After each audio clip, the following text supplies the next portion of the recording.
experience to the issues that matter to you. This is the Angelique Allen Show with Angelique Allen.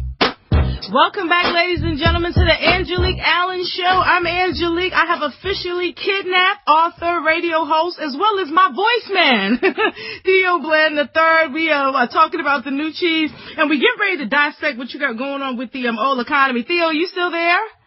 I'm here. Yeah, but Theo, I want to throw out there, because you're my voice man. That was you talking about a decade of experience. Yeah, I meant to give shouts out and props to your voice guy because he's great. But, you know, that is so funny. He's like, okay, he didn't want to be self-absorbed and hold himself down, but that is my voice man, and I'm proud to have him on all kind of levels. As my voice man, hooking me up with some new cheese, all that good stuff. But now let's do this. Now, one of the chapters in the book is referring to the old cheese economy, and you're highlighting the 40-40-40 plan. Please share with listeners what exactly that is and what's going on with the old cheese economy. Sure. Well, under the old cheese economy, or what I like to call the old cheese economy, I'm sure you were told, just like I was told, just like many of my friends were told, go to school, get good grades so you can get a good job, and basically work the 40-40-40 plan, which is what I call financial suicide now. And break down the 340s. Oh, yeah, go ahead. I'm sorry. Sure. Well, quickly, the 340s is simply you work 40 hours per week for 40 years, and then when you retire, you live off of 40% of what you made all those years. And essentially, we think in terms of people rewarding us with high-paying jobs because we were diligent enough to go to school for 4 years or for 6 or 8 or, you know, even longer, you know, because if you want to get your doctorate degree, you really got to be in there for at least 16 years. Well, on my bachelor's, I had 5 on it. And you see what I'm saying? You know, some of us don't get it done in 4 years. So, you know, and so I didn't mean to say 16 years. I meant to say 8 to 12 years. But there's still people working on their bachelor's 8 years later, you know. So in any event, it happens. They're part-time. Exactly. And so really the message there is that we don't live in a time anymore where you're going to be rewarded just because you have a degree with a high-paying job. Beyond that, the reason why the 40-40-40 plan is financial suicide is because for most people now, you understand that we are in a credit crisis. Global economy is so connected, and what happens in Great Britain affects us here. What happens here affects them there, as well as all of the European countries and even in the Asian markets and things like that. And so we're all so interrelated and interconnected that your retirement plan is tied to somebody's mortgage in a city that you have never heard of. Wow. You know. And so you're right about that, because my ponytail is made in China, so I do understand. And unfortunately, the clippers that I use to trim my hair and cut my hair, those are made in China. That's hilarious. Or Korea or somewhere, you know. Now, that's the significance of the difference between the old economy or the old cheese and the new cheese is that you can now reach into that global market and use it to your advantage. Yeah. Whereas now, under the old cheese, No, go ahead. No, under the old cheese, you can't. Now, one of the things, because we're going to get into the new cheese in just a moment, but one of the things I wanted to highlight that I thought was so just such a valid point in your book is that you said that the opportunities is not in being an employee, but a business owner. Please break that down for us. Absolutely. And just, you know, like I said before, that, you know, we were told to go to school, get good grades, and get a good job. We were trained to think like employees. We were trained to think like modern-day slaves. And pray that when you put yourself on the auction block, you can actually get a good master, someone who would pay you really good money, give you good benefits. You know, I mean, if I can just, I don't want to be too cynical, but what slave would look forward to getting put on an auction block and hope that they got a good master?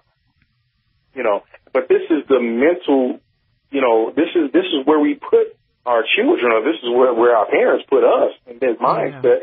And those of us who have not broken out of it, still train our children to think the same way. Now, in this new economy, under the new cheese, that is financial suicide because in fact, I was just reading a report that said, I want to say 58% of the jobs being created now are permanent, part-time, low-wage, no-benefit jobs. And I can confirm that, unfortunately.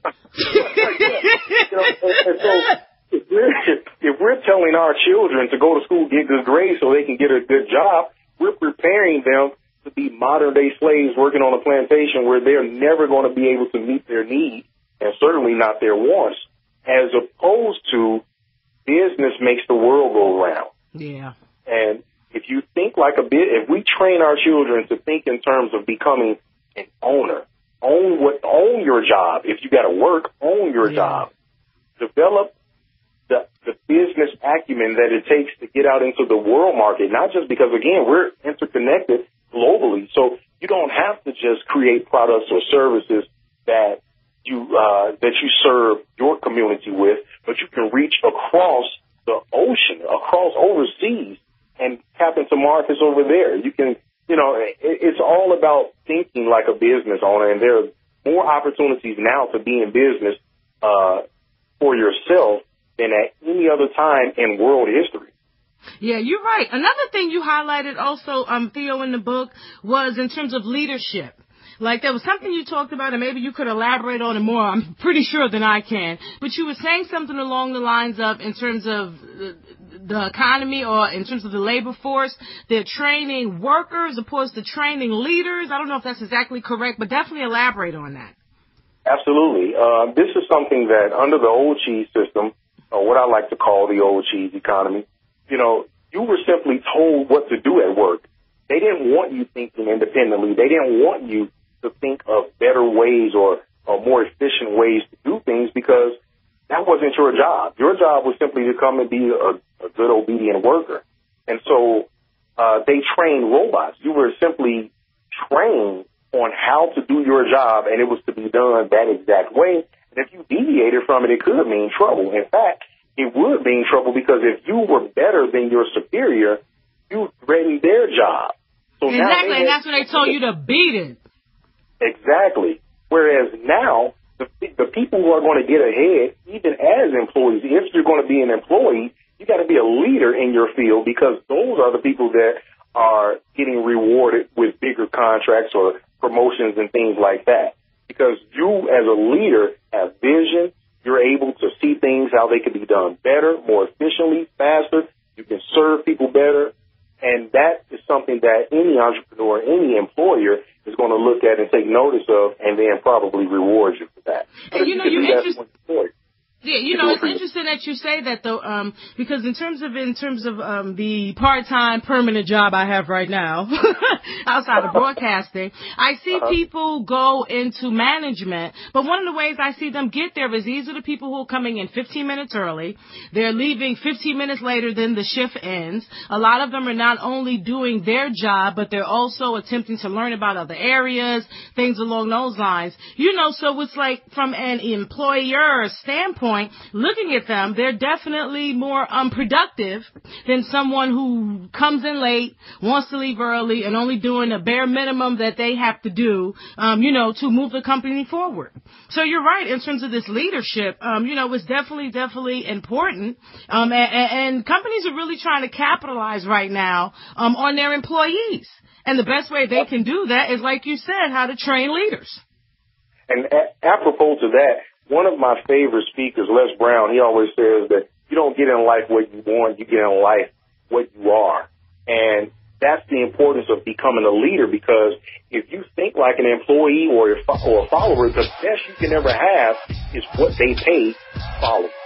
But if you think like a leader, the best you can become is a leader of many. Exactly, or at least be the leader of yourself. But all right, listen, you're tuned into the Angelique Allen Show. We're jumping into a brief break. We're going to have more when we come back with Theo Bland III, author of The New Cheese. So don't touch that dial.